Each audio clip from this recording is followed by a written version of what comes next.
in James chapter 4, there's a verse that's pretty strong. And when I read it, I thought, wow, is God serious? It says in verse 4, therefore, whoever wishes to be a friend of the world makes himself an enemy of God. An enemy of God? Are you serious? It goes on and said, God opposes the proud and gives grace to the humble. You say, well, he's opposing the proud. He's an enemy for those who are friends of the world. I was reading a commentary and the commentator said, here's the thing that's so crazy about it. You don't even have to be successful at being a friend of the world.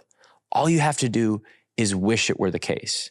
You see, that means you don't have to have millions of dollars or millions of followers or a bunch of influence. All you have to do is wish I had that instead of our relationship with God, and we find ourselves an enemy of him.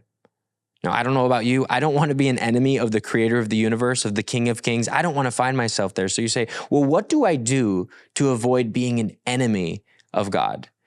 Thankfully, he gives us the answer. In verse 8, one of my favorite verses, draw near to God, and he will draw near to you. In verse 10, he says, humble yourselves before the Lord, and he will exalt you.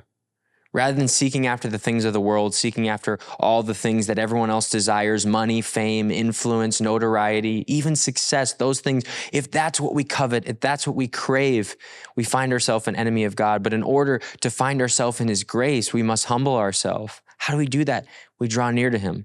We spend time with him. We get in his word. We get on our knees. We pray. We seek his face, because when we're in his presence, we experience a humility. We experience a grace. When we spend time with the Father, when we spend time with Christ, when we trust the Spirit's leading in our life, then God will lead us towards that humility, and ultimately he will exalt us. So let's not seek the things of this world. Let's not find ourselves an enemy of God, but let's trust in him in everything we have in our life, and he will exalt us through our humility. He will exalt us in his grace and in his mercy, because he is an amazing and wonderful Father.